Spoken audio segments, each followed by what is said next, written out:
हर घर की खुशहाली माता लक्ष्मी की कृपा पर निर्भर होती है। लेकिन क्या आप जानते हैं, कुछ आदतें, कुछ ऊर्जा और कुछ व्यवहार होते हैं जहां माता लक्ष्मी ठहरना पसंद नहीं करती।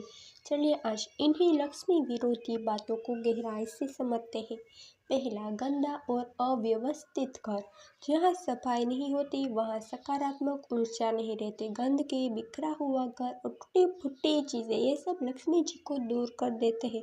लक्ष्मी सौंदर्य और शुद्धता की देवी है, इसीलिए साफ सुथरा और सुव्यवस्थित घर उनकी पहली पसंद है। दूसरा, झगड़े, कलह और नकारात्मक बोल। घर में लगातार बहस, लड़ाई, नकारात्मक शब्द और अपशब्द, ये सब वातावरण को भारी बना देते हैं। ऐसे स्थान पर माता लक्ष्मी रुकना चाहती है जहाँ शांति, प्रेम और सौम्यता हो। तीसरा, आलस और कामचोरी।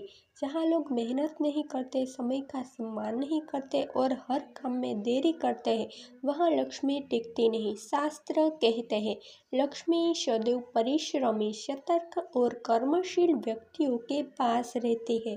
चौथा, धन का अपमान और फिजूल खर्ची। धन को पैरों के नीचे रखना, बटुए को फेंक देना, नोटों को उल्टा रखना या बिखेर देना, ये सब लक्ष्मी का अनादर माना जाता है। जहाँ धन का सम्मान नहीं, वहाँ लक्ष्मी का आगमन भी नहीं होता। पांचवा, सूर्यास्त के बाद गंदे बर्तन और अंधेरा घर।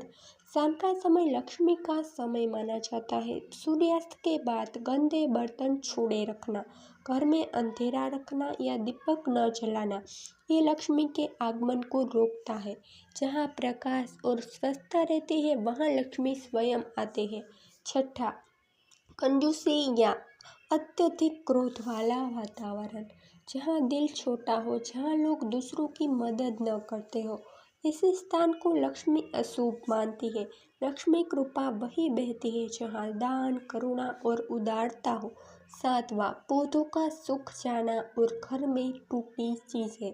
सूखे पौधे, टूटी घड़ी, टूटा शीशा, खराब इलेक्ट्रॉनिक्स, ये सब घर की ऊर्जा को रोकते हैं। शुभ ऊर्जा के लिए इन्हें तुरंत ठीक करना या हटाना आवश्यक है। आखिर में याद रखें, लक्ष्मी सिर्फ धन नहीं, शांति, प्रेम, सौंदर्य और समृद्धि का नाम है। जहाँ ये गुण हो, वहाँ लक्ष्मी सदा के लिए अपना निवास बना लेती है। जय लक्ष्मी माता।